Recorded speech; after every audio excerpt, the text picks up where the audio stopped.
آپ نے حضرت عمر سے فرمایا عمر تیرے زمانے میں ایک شخص آئے گا، اس کا نام ہوگا اویس، اس کا قبیلہ ہوگا مراد، اس کی شاخ ہوگی کرن، اس کا رنگ ہوگا کالا، قد ہوگا درمیانہ، اور ایک سفید نشان اس کے جسم پر ہوگا۔ جب وہ آئے تو تم اس سے دعا کرانا، علی تو بھی کرانا، عمر تو بھی کرانا، اور میں قسم کھا کے کہتا ہوں کہ اویس جیسوں سے دنیا بھر جائے تو عمر و علی کے ایک بدن کے بال کے برابر نہیں، لیکن اس کے ذریعے سے ایک پیغام آگے پہنچانا تھا۔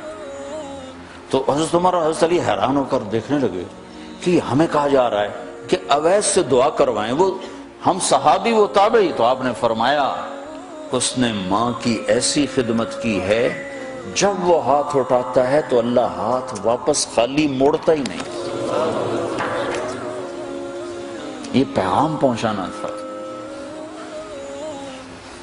کہ ماں باپ کے آگے جھکو۔ جس دیش میں آپ رہتے ہیں یہاں کام کی رفتار بہت تیز ہے، ماں باپ اگر موجود ہیں تو کم ہی کچھ نصیبوں والے ہیں جن کو کچھ اولاد کی خدمت ملتی ہے، ورنہ دیواروں کے ساتھ ہی زندگی گزر رہی ہوتی ہے۔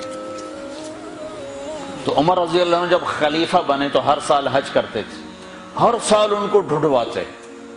اب مجھے یہ نہیں پتا درمیان کے کوئی سال ہوں گے کہ ایک سال آپ نے حج پر سارے حاجی اکٹھے کر لیے، ایسے اپنے سامنے کا کھڑے ہو جاؤ بھائی، سب کھڑے کر لیے، کہنے لگے بیٹھ جاؤ سارے یمن والے کھڑے رہو، تو سارے بیٹھ گئے، یمنی کھڑے رہے، کہ سارے یمن والے بیٹھ جاؤ، قبیلہ مراد والے کھڑے رہو، تو سارے یمنی بیٹھ گئے، مراد والے کھڑے رہے۔ اس سال میں یمن گیا جماعت میں تو اویس کرنی کے گاؤں گیا، ان کی جگہ پیدا ہوئے، جو ان کا قبیلے کے لوگوں سے ملا، اس علاقے سے گزرا، دیکھا کہ اچھا یہاں وہ ہستی پیدا ہوئی تھی، خشک پہاڑ ہیں، بالکل خشک پہاڑ۔ پھر آپ نے کہا مراد والے بیٹھ جاؤ، قرن والے کھڑے رہو، تو صرف ایک آدمی باقی بچے۔ تو آپ نے اس سے پوچھا تم قرنی ہو؟ کہ جی ہاں۔ اویس کو جانتے ہو؟ کہ جانتا ہوں، میرا سگا بھتیجا ہے، میرے بھائی کا بیٹا، لیکن وہ تو تھوڑا پاگل سا ہے، آپ اس کا کیوں پوچھ رہے ہیں؟ تو عمر رضی اللہ تعالیٰ نے رونے لگے، کہا وہ نہیں، تو پاگل نظر آتا ہے۔ پھر آپ نے پوچھا کدھر ہے؟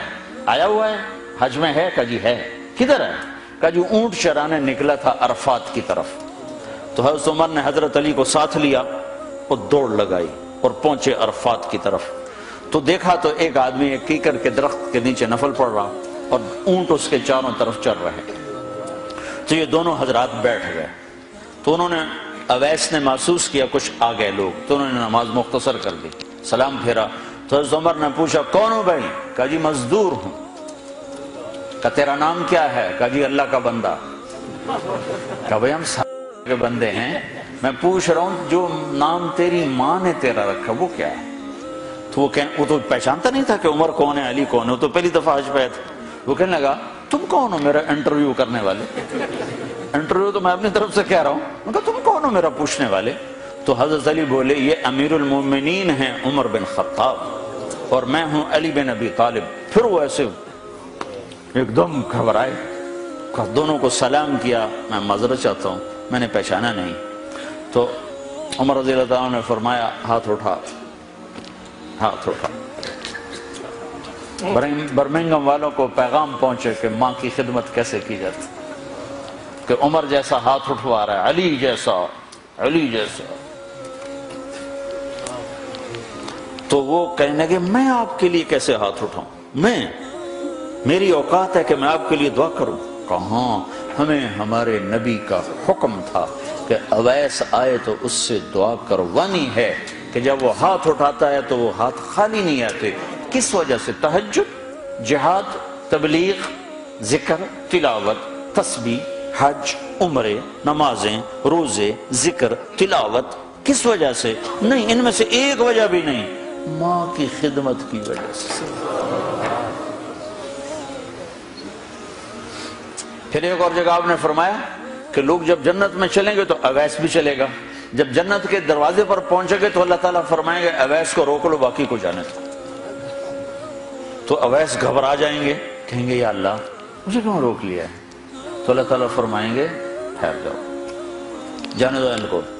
ہاں بھائی اب یہ سامنے جہنم کے لوگ کھڑے ہوئے ہیں، تو شفاعت کر، تیری تو فعل لاکھوں انسانوں کو جنت میں ڈالو، تجھے اس لیے روکا ہے کہ تو شفاعت کر، جدھر تیری انگلی اٹھتی جائے گی ان کے لیے جنت لکھتی چلی جائے گی، ان کے لیے جنت لکھتا چلا جاؤں گا، جدھر جدھر تو انگلی اٹھائے گا۔ صرف پونڈ ہی سب کچھ نہیں، مائیں بھی بہت کچھ ہے، صرف پونڈ ہی سب کچھ نہیں ہے، باپ بہت کچھ ہے۔